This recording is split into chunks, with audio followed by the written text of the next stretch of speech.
ഗസയ്ക്ക് നേരെ വീണ്ടും അറ്റാക്ക് ഉണ്ടായി എന്നത് സംബന്ധിച്ചുള്ള റിപ്പോർട്ടുകൾ അന്താരാഷ്ട്ര മാധ്യമങ്ങൾ പങ്കുവയ്ക്കുന്നുണ്ട്. ഇത് നമുക്ക് സ്ഥിരീകരിക്കാൻ കഴിയുന്ന റിപ്പോർട്ടുകളാണോ? അത്തരം ഒരു ആക്രമണം നടന്നു. അത് പ്രത്യേകിച്ച് ആശുപത്രി കേന്ദ്രീകൃതമായാണ് നടന്നത് എന്നാണ് ഇപ്പോൾ വിവരങ്ങളായി പുറത്തു വരുന്നത്. Palestine centre for human rights ആണ് ഇത് സംബന്ധിച്ചൊരു വിശദാംശം പുറത്തുവിട്ടിരിക്കുന്നത്. അത് ആശുപത്രി ഏതാണ്ട് 20 തവണത്തോളം ഡ്രോൺ അറ്റാക്കുകൾ 20 അറ്റാക്കുകൾ ഉണ്ടായി എന്നാണ്. ആർട്ടിലറി ഷെല്ലിംഗ് ഉണ്ടായി, ഗൺഫയർ ഉണ്ടായി, അതോടൊപ്പം ICUകൾ വരെ തകരുന്ന സാഹചര്യം ഉണ്ടായി എന്ന് പറയുന്നു.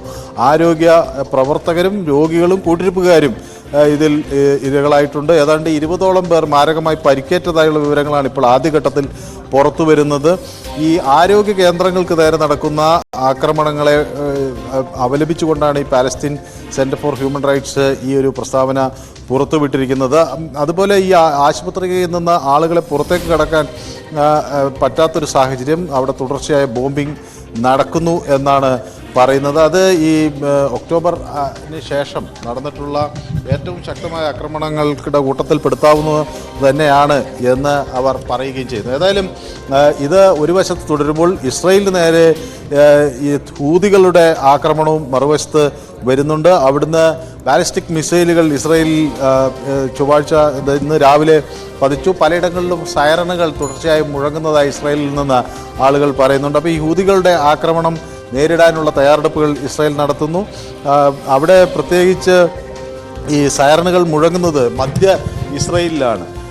ഹെർസിലിയ, അതുപോലെ അഷ്ഡോഡ് തുടങ്ങിയ പട്ടണങ്ങൾക്ക് സമീപത്താണ് സൈറനുകൾ മുഴങ്ങുന്നത്. ബിർഷേബയിൽ സൈറൻ മുഴങ്ങുന്നുണ്ട്. അപ്പോൾ അവിടേക്കൊക്കെ ഈ ഹൂതികളുടെ ആക്രമണം നടക്കുന്നു എന്ന വിവരങ്ങളാണ് പുറത്തു വരുന്നത്. ഏതാണ്ട് 25 ആളുകൾക്ക് ചെറുതായി നിസാര പരിക്കുകൾ, വലിയ കാര്യമായ പരിക്കുകൾ ഇല്ല, പക്ഷേ നിസാര പരിക്കുകൾ ഏറ്റതായുള്ള വിവരങ്ങൾ പുറത്തു വരുന്നത്. അപ്പോൾ പശ്ചിമേഷ്യയിലെ ആ സാഹചര്യം സംഘർഷാവസ്ഥയ്ക്കായവില്ല എന്നതാണ്. പക്ഷേ അവിടെ ഒരു ചെറിയൊരു ആശ്വാസമാകുന്നത് ഒരുപക്ഷെ ഈ ട്രംപ് താൻ അധികാരത്തിൽ വരുന്നതിന് മുമ്പ് ഗസ യുദ്ധം അവസാനിപ്പിക്കണമെന്ന് ആവർത്തിച്ച് പ്രഖ്യാപിക്കുന്നുണ്ട്. അദ്ദേഹം പറയുന്നത് വെടിനിർത്തലിന് ഗസ തയ്യാറെടുക്കണമെന്നാണ്. അതിന് ഇസ്രായേൽ വെച്ചിട്ടുള്ള ഒരു കാര്യം അവരുടെ ബന്ദികൾ മുഴുവൻ വിട്ടയക്കുക എന്നുള്ളതാണ്.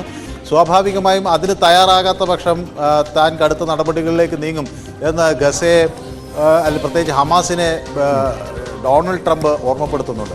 അപ്പോൾ ജനുവരി 20 ട്രംപ് അധികാരത്തിൽ ഏറുന്നതിന് മുന്നേ പരമാവധി ആക്രമണങ്ങൾ നടത്തുക എന്ന് ഇസ്രായേലും കണക്ക് കൂട്ടുന്നുണ്ട്.